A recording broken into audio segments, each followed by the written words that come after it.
Allan Aguirre with your Incorruptible 2-minute warning. We are at Thursday, and we're finally going to get out of verses 1 through 8.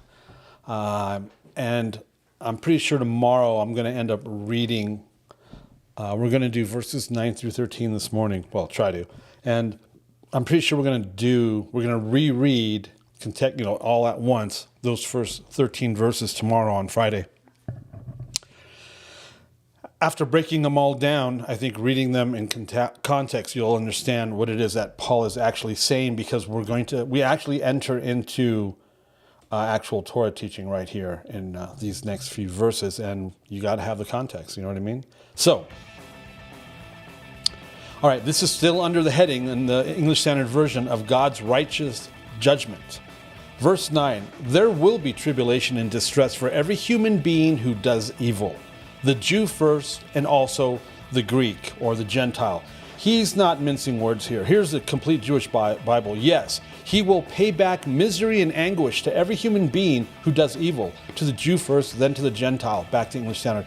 But glory and honor and peace for everyone who does good.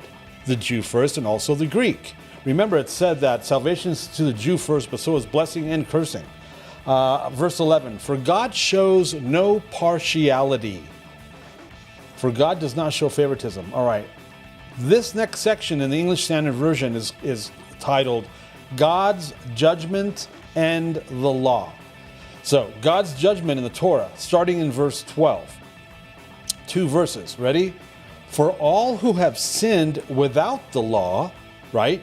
I grew up, I don't know anything about it. I don't even know about Jesus, let alone the law. I'm a pagan, I'm a Gentile. I've never heard anything about the law. For all who have sinned without the law will also perish without the law, right? Because there's no partiality. It's right.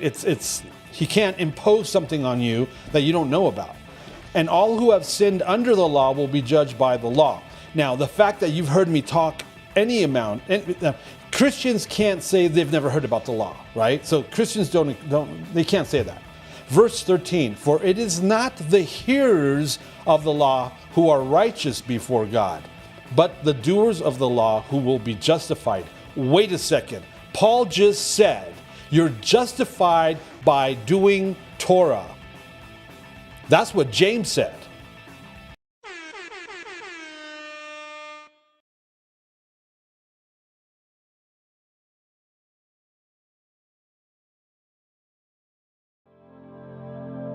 The views and opinions expressed during our broadcasts are solely those of the broadcast producers, hosts, and/or guests, etc., and are not necessarily the views or opinions of the Travelog Network, its sponsors, or affiliates.